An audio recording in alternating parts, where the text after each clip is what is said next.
So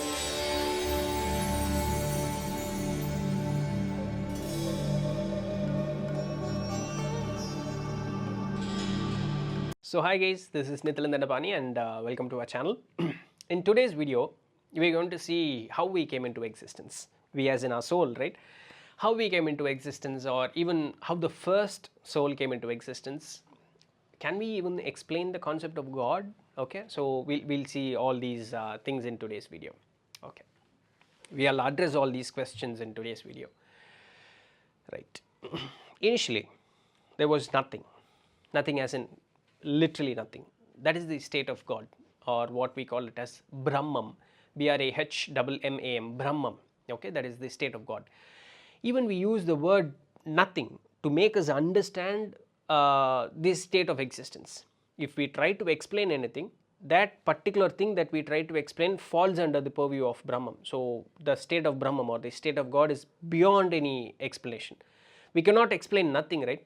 But we have to put some idea what Brahman is all about, what nothing is all about. So only for that we use the word nothing. So do not get hold of all the words and all the explanation that I am going to give in this video. Those are words and explanations given for us to understand the state of nothingness. Alright, the state of God. The state of God is beyond any explanation. It is beyond everything. Everything, the word everything comes under the umbrella of God. So God is ever prevailing and ever existing, and it is beyond any explanation. It doesn't have any characteristic, it doesn't have any nature, it is beyond everything. For argument's sake, for understanding purpose, we will call it as nothing or Brahman, right? Fine. Out of this Brahman, a sudden surge of energy, a sudden surge of movement that had happened at some random point of time. The random is the only explanation that we can give. We do not know how it happened, we do not know why it happened, we do not know when it happened. It happened, that's it, at random. A sudden surge of movement had happened. And out of nothing came something what we call it as Chit. This Chit is Brahman. Brahman is Chit, Chit is Brahman. Both are same. But the Chit has one explanation given by our science. The Chit is ever existing, ever prevailing. It doesn't have any characteristic, it doesn't have any nature. It is very much similar to Brahman. It is all known, all seen, it is ever prevailing and everything. Okay, so out of Brahman, out of nothing came something as if a Brahman took a part of itself and put it into the state of existence. Okay, so Chit is Brahman, but it came into existence. So out of nothing came something. Something came. Okay, so this is the utmost explanation that we can give.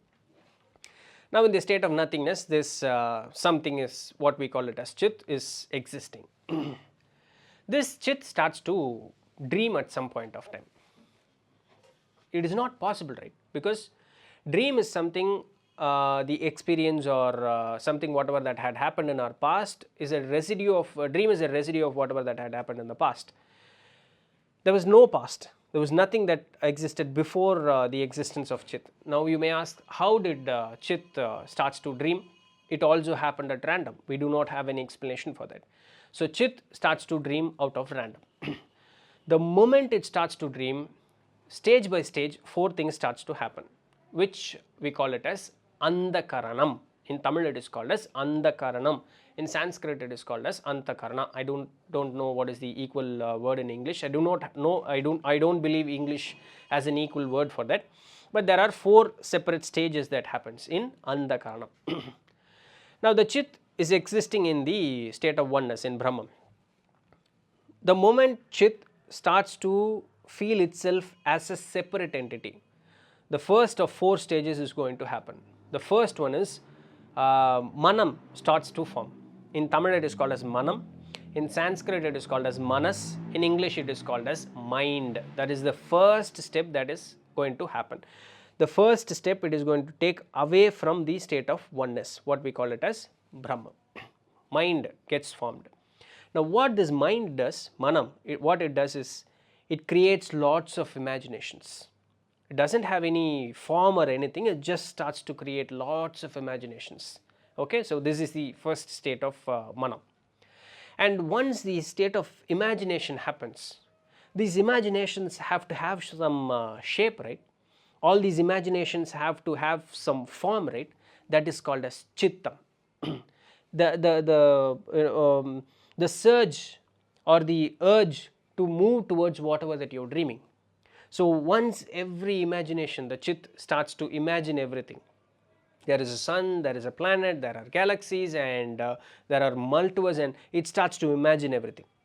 Okay, it starts to imagine everything, and once it starts to imagine, it wants itself to be in that point of time and wants to experience all those things in life.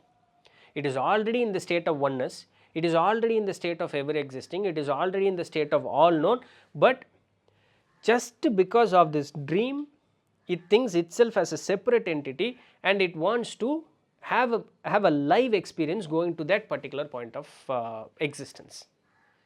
Is there any particular point of existence? Is there a sun? Is there an earth? Is there a planet? Is there a galaxy, or is there a universe? Nothing is actually there.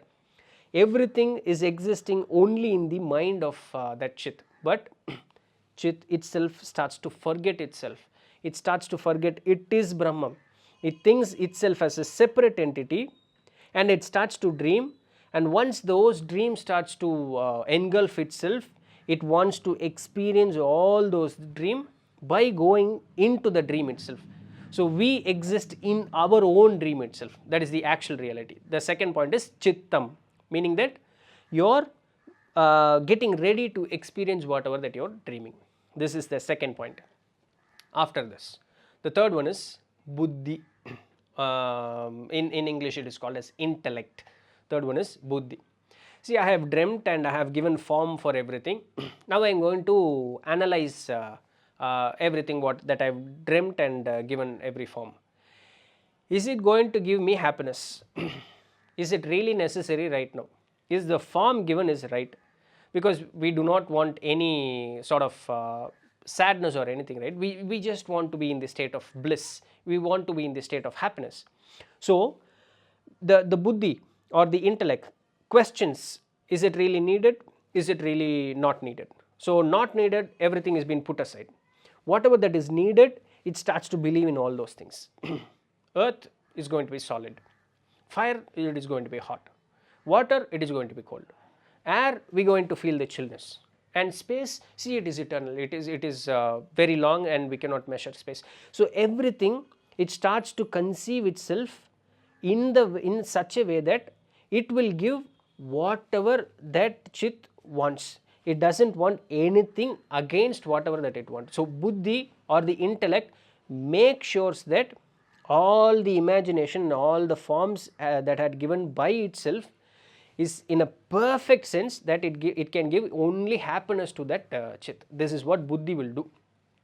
Fixating itself in its own dream and making sure that everything happens for its own existence, as if the world revolves around only for us, right? This is the work done by buddhi. Okay, so everything has been set, the stage has been set, and everything is ready. Now the fourth thing happens, what we call it as ahankaram. There is no equal word for that in English. In Sanskrit it is called as ahankara, and Tamil it is ahankaram. In English it can be called as the state of I, okay, the state of I. Now everything is set and everything is ready in its own imagination, but the chit starts to believe as if there is something in reality there in front of it. So it starts, it wants to go there and experience in live, right? So that is helped by the fourth stage, which is called as ahankaram. I had created all those things. I want all those things. I am going to achieve all those things. See, everything there is an I, the state of I. I want those things. I have achieved all those things. I have created all those things. So the chit is Brahman. It is in the state of oneness, but the moment it starts to dream, it took one step away from Brahman and starts to imagine itself as a separate entity. And every step that it takes, like the first step that it took was the creation of mind. The second step it took was the creation of chittam. The third step it took away was when the creation of buddhi or intellect. The fourth and final step that it took when ahankaram, the state of I, started to create. Now it had completely forgotten itself that it is Brahman. It starts to believe that it is a separate entity. Now that is it. It came away from the state of oneness completely. Now for argument's sake or understanding sake, we'll think that the Chit wants to take birth in on earth as a human being, just for the ease of understanding. Now the Chit wants to take a birth on earth as a human being. Now it had dreamt that earth is like this, and this is going to happen, that is going to happen, and fire is going to be hot, water is going to be cold. So everything has been set initially. Everything has been set initially. Now until this point of time, or until this point of existence, there is no form for this higher level of consciousness. Now it wants to create a form in such a way that it can enjoy all whatever that it had dreamt. So it starts to create the first form in the form of energy, what we call it as astral form. In Tamil it is called as Sukma Deham, or in Sanskrit it is called as Sukshma Deham. Alright, so it creates a form in such a way that it can enjoy all the things that it had dreamt. Okay, so it is the first form is called as astral form, the energy body. Alright, now it comes into earth. The earth is made up of 5 elements. By its own dream, the earth is made up of 5 elements, and with this help of 5 elements, the 5 sensory organs is created, and by that with the help of 5 sensory organs, this entire physical body is created. In Tamil it is called as Dhula Deham. I don't know what is in Sanskrit. So this physical body is created. This is how we came into existence. This is what birth is called about. See, this body by itself doesn't function on its own. The mind or the Chit is what makes this body to function on its own. It runs around the world, it does whatever that it wants. After some point of time, this body will get, it will completely become useless. So as if as if we are changing our clothes because it got dirty, the Chit will throw away the body because it is of no more use. So it starts to search for a new body, and it creates a new body and goes into the body, and it starts to enjoy everything. This is how we came into existence. This is the actual flow of our own birth. This is not only for human birth. This is the same for plants, this is the same for insects, animals, human beings, devas, asuras, and everything that what you can say, everything came into existence only by this way. There is no other way that every life came into existence. This is the actual flow, how this had happened, how we came into existence. Alright, now how we can go back? Very simple. We should understand that we are not the body, we are only our mind. Get hold of the master. Once we had conquered the master, we know everything. We say that fire is hot, right? But saints do not say that fire is hot. They can even walk into the fire, but it won't hurt them, because they know I am energy and that is also energy. How one energy can affect another energy?